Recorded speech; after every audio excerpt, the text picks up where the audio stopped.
All right, folks, today we're going to talk about, is it time for me to start getting serious about a Honda race car, or what is the plan moving forward? Let's go.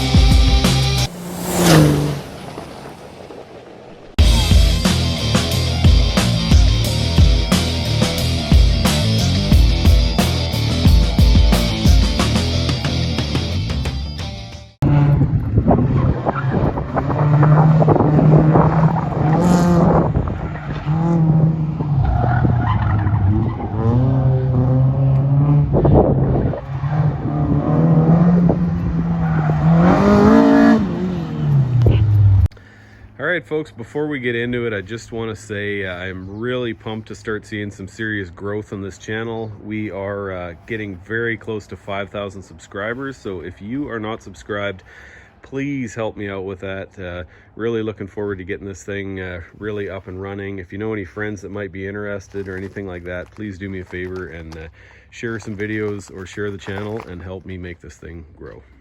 All right, well, we're out here today with my beloved Dakota RT. It is already roasting hot. It's about 11 o'clock and gonna be a scorcher today.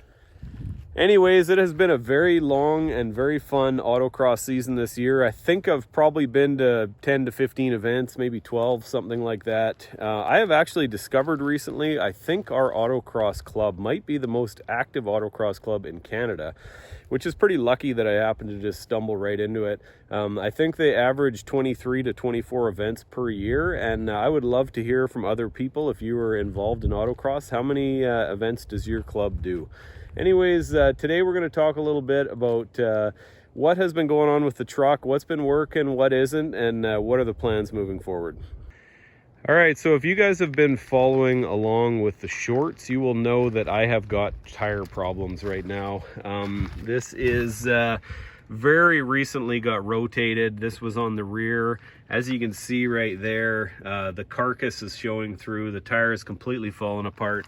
I am not driving it on the highway anymore, and I am definitely not autocrossing in this. It might survive, but brand new rims, I don't want to get those chewed up. Oddly enough, the rest of the tires, I mean, they're starting to delaminate. You can see these bumps here. There's definitely some tread left, but the traction is completely gone. These are land sale. I think they're called Apex or something like that. I got these super cheap. My buddy Dan sold them to me for 300 bucks. They changed hands a couple times throughout the club. They're definitely a no-name tire, but a 200 tread wear and a serious performance tire for what they are. So this autocross season was a real learning experience for me. I went in with a set of M&S all-season 65 series tires, expecting to go in there and do fine, and you really learn quick that it's all about tires with autocross. I finally got into these ones. As I said, my buddy hooked me up with a good deal on them, but they've worn out now. There's about, I think, 3 or 4 events left this year, which I can't really go into any of them.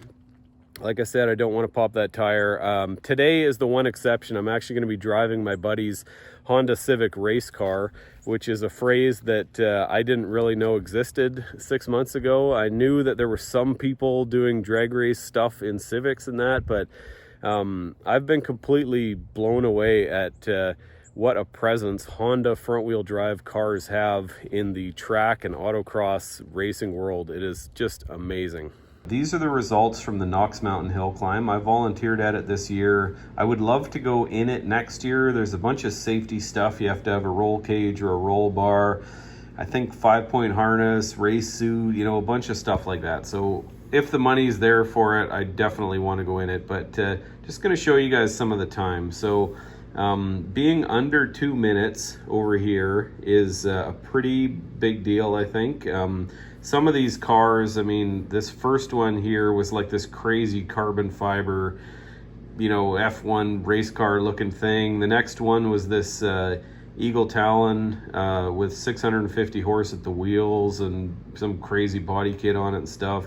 This was like this 300 or 400 horsepower Hayabusa go-kart thing. Like, these things were seriously fast. Coming down the list a little bit here, we had Wade, who that's the car that I drove, was a 209, and that might have been his first year. I'm not exactly sure, maybe second or something like that. But I mean, he was faster than a lot of cars. Like, this car was like this crazy rumbly Dodge Challenger. I don't know if it had 600 horsepower or what, but I mean, like, he was faster than a lot of people. And you know, there was a lot of good drivers there. And so, you know, in case you can't really get a perspective on, you know, how fast his car seems around the autocross track, it is fast. My first autocross of the season this year had a guy named Nick who drives a Civic Si. Actually, you guys might meet him. I'm going to be making a video. Him and his brother have some really cool vintage Porsche race cars that will be featuring on the channel soon. But I remember him telling me about a guy showing up to an autocross in a Dodge Viper and just leaving halfway through because he was so frustrated that, you know, he was getting destroyed by Grandpas and Honda Civics. And it's hard for me to wrap my head around that. I just grew up in a time and place where front-wheel drive cars were not taken seriously by anything, and I've driven Honda Civics a lot. Anyways, I've really had my eyes opened. Hondas go out there and just kill it. And it took me a while to realize, like, why is that happening? And I think the biggest thing is they're just so light. This truck right here, I don't know the exact weight on it, but I think it's around 4,000 pounds, maybe a little bit lighter. This is a stock power plant. It's got, I think it's 250 horse and 340 torque. At the crank when new. The car I'm going to be driving today, my buddy Wade's 93 Civic, it's got a K20 in it. The thing is completely gutted, it's caged, it's full-on race car. I think he's making like 300 horse at the wheels, so probably close to double the horsepower of this. This thing's probably like 180 at the wheels. And it weighs like 1,900 pounds. I mean, it's got more power, and it's like 2,000 pounds lighter than this truck. I mean, it's wild just how light they are. Now, I have to admit that I've been planning on getting into some sort of motorsport for a while, for as long as I can remember, and autocross was not really that high on the list, but it's super cheap, it's super accessible. I love the guys out there, and guys and girls. I mean, it's a great group of people. I mean, it's something I can go out and do every week for like 25 bucks plus tire cost and whatever else. The thing is, though, I mean, at the base of it, I'm really a V8 rear wheel drive kind of guy. I mean, it's just what I like and what I feel comfortable in. But at the end of the day, I'm just sick of being so slow. You know, I had a brief moment where when these tires still had some traction and I was kind of getting used to using them, that I was running kind of middle of the pack. But now that they're worn out, I'm right back to being basically the slowest person out there. And that sucks, you know. So I'm in HS class, which is very favorable with PAX. And what PAX is kind of like a handicap for golfers. It's not based, like with a handicap, it's based on you, the golfer. And with PAX, it's based on your car, not you, the driver. But basically, it's a way to create a level playing field where a Honda Civic that's basically stock can go out and flat out compete against a GTR with a good driver in it. Now, the last event I was at, my buddy Nick in a Honda Civic Si, a car that you would drive past and never even bat an eye at, thinking that it's fast. He actually won the whole event against a couple of serious autocrossers in a Nissan GTR, top of the line tires, you know, full on, like they go out and do it every week and they're good at it. They usually are the fastest guys there. In raw time. Now with PAX, like I say, that changes. It's raw time is how long it took you to go around the track, and PAX is what your adjusted score is relative to everybody else. Now, going back to that example of the Honda Civic and the GTR, I just checked the leaderboard. The GTR was about 3 seconds faster in raw time around the track than Nick was in his Civic, but due to PAX, Nick won the event and was the fastest guy. So Nick was just under 6 seconds faster than me. So what I want to figure out next year is how many of those seconds can I chip away based on the allowed modifications. So the two main things that are really slowing me down on track is Actually, the biggest one by far is that my limited slip is not that limited anymore. Anytime I'm turning right, I can't get the inside wheel to put power down. It just starts slipping. So the biggest thing I got to do is put a new clutch pack in the rear differential. That's not that expensive and well within the rules. That should make a difference. The next biggest thing, which will hopefully help keep that rear end planted, is putting a front sway bar on. Next up will be to deal with all the bushings that do hold weight on the vehicle. It's kind of a shame that I have a full poly bushing kit for this truck, and they definitely are not legal in this class, so I might have to do this twice. Next up is something that is really tough to make a decision on, and that would be new shocks. Now, for pretty cheap, I could get a set of Beltec Street Performers, I think they're called, that people say make a big difference. You know, a big difference on the street and a big difference on an autocross track might be two very different things, but they're pretty affordable. Next up is tires. So the tires that I want to put on are much taller. I would like to go with a 295/40/18. The problem is they are super expensive. If I was to go with the exact same brand, which is Falcon 660, those are the ones I want to get. The same brand in a 275/40/17, so going back to the stock rims, is $700 cheaper for the set. Now, I actually stumbled across a really good deal the other day. They're more of a mainstream tire, but maybe a little bit on the lower end of the performance spectrum. But they're actually the tires that Nick guy was driving in his Civic, so that does give me hope. But they are 275/40/17s, and they're the Firestone Firehawk Indy 500. So here's the new tires here. These are my Firestone Firehawk Indy 500s, 275/40/17. These things are way beefier and way meatier. I can't wait to try them out. Okay, and next up is brake pads. Later on down the road, whether in a higher autocross class or just as a street truck, I will probably do a rear disc brake swap in this truck. I think after 2003, the Dodge Dakotas came with rear disc brakes, and so whether I pull an axle out of a junkyard or do some sort of conversion kit, I would definitely be trying to do that. And I also heard a really good tip on a forum the other day. I'm probably screwing this up, but I think it was a 2006 Dodge Durango SLT Plus. Had like some big brake package on it that you can get and put on these trucks. Don't quote me on that, but that's something I have to look into as well. What I can do right now is just change the pads. Now, I had a set of EBC yellow stuff pads on my big Dodge Ram, and the braking, I couldn't believe how much better it was. So I'm going to try going with those. I've got a history with them. I really like them.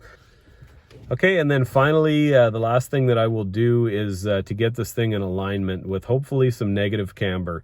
And what that should do, I would hope, is help with the understeer. I've had a real problem with tires rolling over, and hopefully that will kind of give the tire a bit better chance of surviving as well as performing at its absolute best. All right, folks, well, that was a very long-winded update on what has been going on with autocross and what my plans are moving forward. I'm still really up into the air. If I come into some money this fall, I might jump into a completely different car. As you guys know, I have that LQ4 sitting in the garage. Very possible I'll get some old shell of a BMW E46 or something and just start working towards that.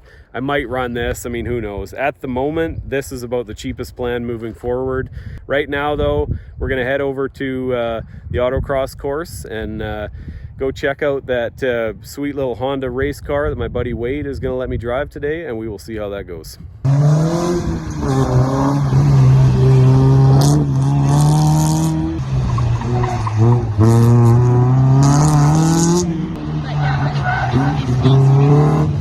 Alright, well, that was a much cleaner run. I'm not sure if we got any video of it. The first one was a 58 and a DNF. That one was a 51, also a DNF, but definitely cleaning it up, getting faster and learning the track. And it's actually pretty amazing how effortless it is to go so much faster than what my truck can do. These little light cars, there's really something to it.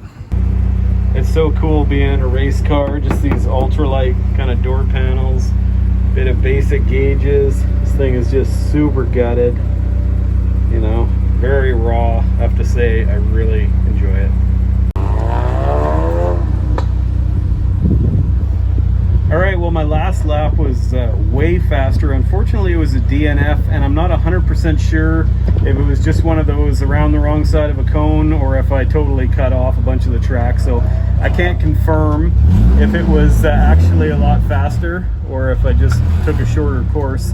Anyways, though, I felt much more confident in the car. I'm used to a truck with a really low red line. My Dakota red line's at 4,700 RPM. And this thing, he said you can go ahead and rev it up to like 9 or 10 grand. So once I started doing that and really getting into second gear, it made a big difference.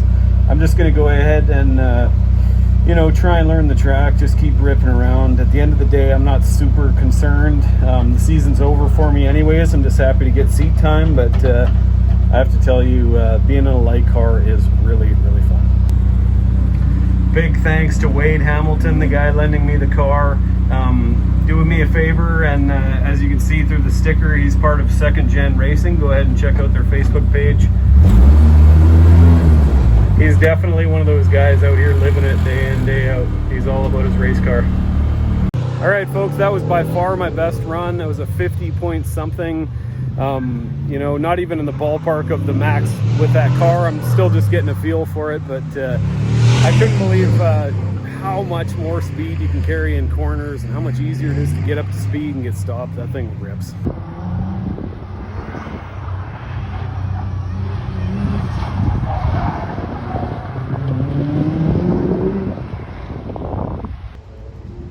Well, the sun's just going down, which means we're almost done for the day. Probably get one more run. Just realized in all the hustle and bustle, I probably haven't even shown you the car. This is Wade's 93 Civic. It's got a K20 swap, as I've mentioned, completely gutted.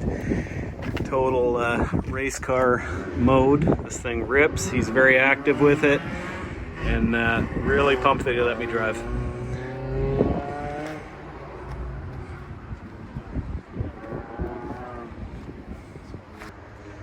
This is Amanda, his better half.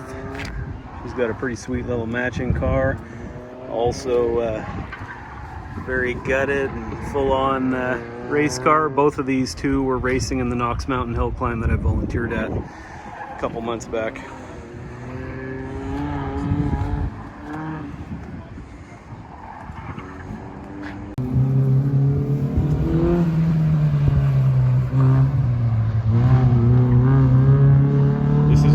Better half. They have matching race cars. Hers is the hatchback, his is the coupe. She is also very fast.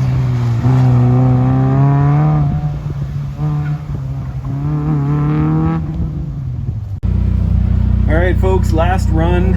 50 is by far the best I've ever done, but this is a race car, so in packs, I'm actually just kind of middle of the pack still, so I'm not going to beat the snot out of it. It's somebody else's car, but I am going to go out and see if I can clean it up, make some improvements, maybe push it a little bit more, and see if we can get that number into the 40s. Let's go.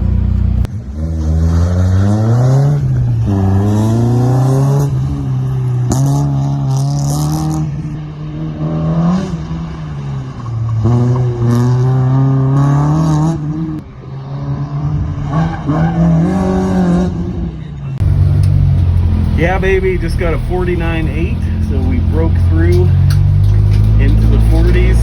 Oh my god, I just had so much fun. Oh, dude, I just love it in here, man. Race car life. There goes that C4 Corvette. This guy is very fast. Lovely night for some autocross. We're just finishing up. Here comes Wade in his car.